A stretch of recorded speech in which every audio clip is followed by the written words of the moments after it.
బాలీవుడ్ లో మతపరమైన వివక్ష ఉందంటూ ఆస్కార్ విజేత ప్రముఖ సంగీత దర్శకుడు ఏఆర్ రెహమాన్ చేసిన వ్యాఖ్యలు తీవ్ర దుమారాన్ని రేపుతున్నాయి. ఈ వివాదంలోకి తాజాగా నటి ఎంపీ కంగనా రనౌత్ ప్రవేశించి రెహమాన్ పై ఘాటైన విమర్శలు గుప్పించారు. ఆయనను ద్వేషపూరితమైన పక్షపాత వ్యక్తిగా అభివర్ణిస్తూ సంచలన ఆరోపణలు చేశారు. ఈ వ్యాఖ్యలతో బాలీవుడ్ లో పక్షపాతం, రాజకీయ ప్రభావాలపై చర్చ మరింత ముదిరింది. ఇటీవల బీబీసీకి ఇచ్చిన ఇంటర్వ్యూలో ఏఆర్ రెహమాన్ మాట్లాడుతూ గత 8 ఏళ్లలో హిందీ చిత్ర పరిశ్రమలో ఒక పెద్ద మార్పు జరిగిందని, అది మతపరమైన హంసానికి సంబంధించినదై ఉండొచ్చని అభిప్రాయపడ్డారు. ఈ కారణంగానే తనకు బాలీవుడ్ లో అవకాశాలు తగ్గాయని, ఈ విషయం తనకు పరోక్షంగా తెలిసిందని తెలిపారు.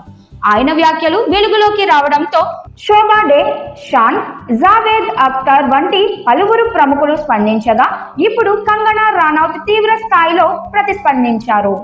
ఈ అంశంపై కంగనా తన ఇన్స్టాగ్రామ్ స్టోరీలో సుదీర్ఘ పోస్ట్ పెట్టారు. తాను బీజేపీకి మద్దతు ఇస్తున్నందుకు పరిశ్రమలో ఎన్నో వివక్షలు ఎదుర్కొంటున్నానని చెప్పిన కంగనా, అయినప్పటికీ తన జీవితంలో ఏఆర్ రెహమాన్ లాంటి ద్వేషపూరిత పక్షపాత వ్యక్తిని చూడలేదని వ్యాఖ్యానించారు.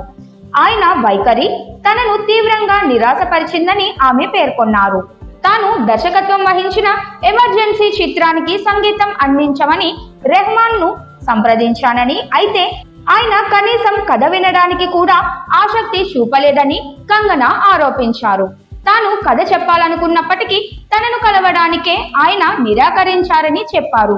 ఈ చిత్రం ఒక వర్గానికి సంబంధించిన ప్రచార చిత్రమని భావించి అందులో భాగం కావడానికి రెహమాన్ ఇష్టపడలేదని తనకు తెలిసిందని ఆమె పేర్కొన్నారు.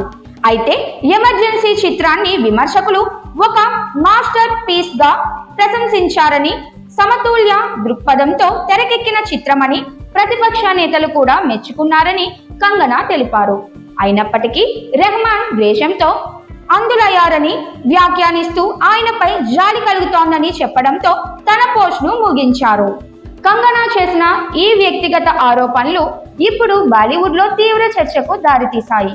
మతం, రాజకీయాలు, పక్షపాతం వంటి అంశాలు సినీ పరిశ్రమపై ఎంత ప్రభావం చూపుతున్నాయన్న ప్రశ్నలు మరోసారి తెరపైకి వచ్చాయి. ఈ వివాదం ఎలాంటి మలుపు తిరుగుతోందోనన్న ఆసక్తి ఇండస్ట్రీ వర్గాల్లో నెలకొంది.